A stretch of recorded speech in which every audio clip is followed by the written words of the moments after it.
تمام تعریفیں حمد و ثنا اللہ تعالی جل مجدہ الکریم کے لیے، زاں بعد درود و سلام نبی اکرم نور مجسم شفیع معظم احمد مجتبی جناب حضرت محمد مصطفیٰ صلی اللہ تعالی علیہ وسلم کی ذات والا صفات کے لیے حمد و صلات کے بعد حضرت عبداللہ ابن عباس رضی اللہ تعالیٰ عنہ ارشاد فرماتے ہیں، نبی کریم صلی اللہ تعالی علیہ وسلم کے کچھ صحابہ نے اس بات کو محسوس فرمایا کہ نبی کریم علیہ السلام کے اخراجات بہت زیادہ ہیں، کثیر تعداد میں مہمانوں کا آنا جانا رہتا ہے، بہت سارے لوگوں کی مہمان نوازی اللہ کے محبوب کے ذمہ کرم پر ہے، اور اس کے برعکس صورتحال یہ ہے کہ سرکار کے بظاہر جو آمدن کے ذرائع ہیں وہ بہت کم ہیں۔ اس بات کو محسوس کر کے صحابہ کرام علیہم رضوان نے از خود ایک پروگرام ترتیب دیا کہ ہم ہر مہینے کچھ نذرانہ جمع کریں گے اور نبی کریم علیہ السلام کی بارگاہ میں پیش کریں گے،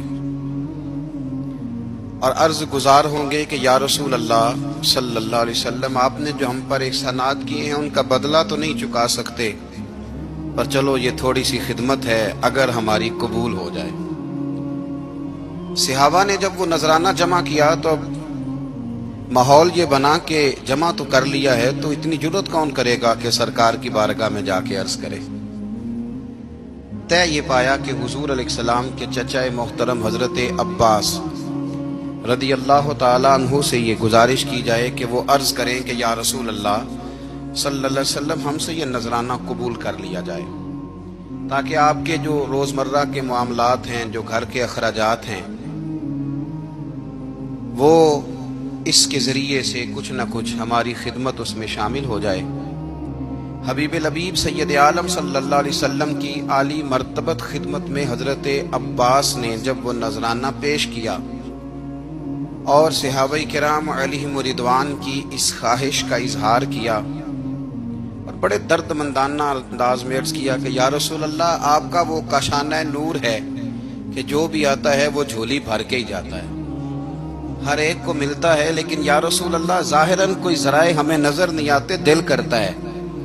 کہ ہم خالصتاً آپ کی کچھ خدمت کر سکیں۔ تو حضور کچھ جواب دینے ہی والے تھے کہ اللہ تعالیٰ نے قرآن مجید نازل فرما دیا۔ کہا محبوب کل ان سے فرما دیجئے لا اسألکم علیہ اجرا، گویا طائف میں پتھر کھانے سے لے کر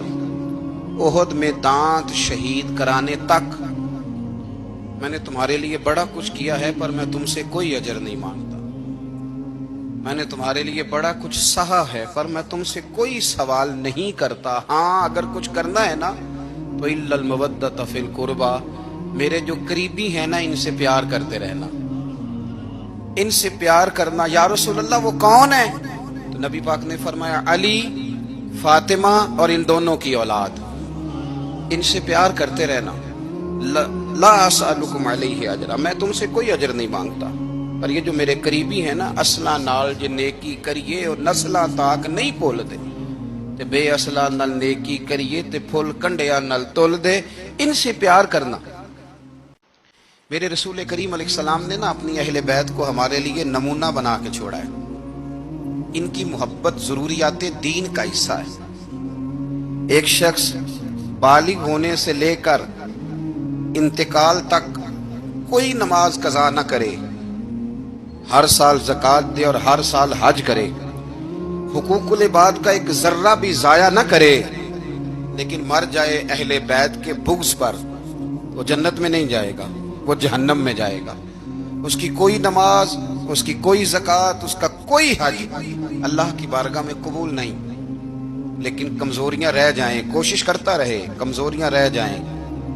پر حسنین کریمین سے پیار کرتا جائے، ان کی ماں سے، ان کے والد سے محبت کرتا جائے، تو میرے محبوب نے فرمایا مم مات علی حب آل محمدن مات شہیدا، جو آل محمد کی محبت میں دنیا سے گیا وہ سادہ نہیں گیا، وہ تو شہادت کی موت مرا ہے، تو شہید ہو کے دنیا سے گیا۔ اہل بیت اسوہ نور ان کی محبت ضروریات میں سے ہے۔ رسول کریم علیہ السلام نے فرمایا، جامع ترمذی میں موجود ہے، فرمایا میں جا رہا ہوں پر تمہیں دو بڑی بھاری بڑی وزنی چیزیں دے کے جا رہا ہوں، صحیح ستہ کی روایت، دو وزنی چیزیں تمہارے بیچ چھوڑ کے جا رہا ہوں، اگر ان کو تھام کے رہو گے تو کبھی گمراہی تمہارے پاس نہیں آئے گی۔ یا رسول اللہ وہ کون کون سی؟ فرمایا ایک اللہ کی کتاب دے کے جا رہا ہوں اور دوسرا اپنا خاندان دے کے جا رہا ہوں۔ اگر اہل بیت نبوت کو تھامے رہو گے، ہمارے بزرگوں نے لکھا ہے کہ یہ جو حضور نے کتاب اللہ اور پھر اپنی اہل بیت کا تذکرہ فرمایا تو اس کا مطلب یہ ہے کہ تھیوری دیکھنی ہوئی تو قرآن دیکھنا، اور پریکٹیکل دیکھنا ہوا تو علی اور فاطمہ کو دیکھنا، حسن اور حسین کو دیکھنا، ان کو دیکھنا۔ نبی کریم علیہ الصلوۃ والسلام کے اہل بیت منارہ نور ہیں، ان کی محبت، ان کا پیار کیوں بھلا؟ اس لیے کہ یہ وہ خوبصورت لوگ ہیں جن کو خود میرے نبی پاک نے تراشا ہے، ان کی سیرت میں جتنے رنگ ہیں وہ رسول کریم نے خود بھرے ہیں، ان کی ایک ایک بات کا خیال نبی پاک نے رکھا ہے، حضور نے از خود انہیں اپنی صحبت عطا کی ہے۔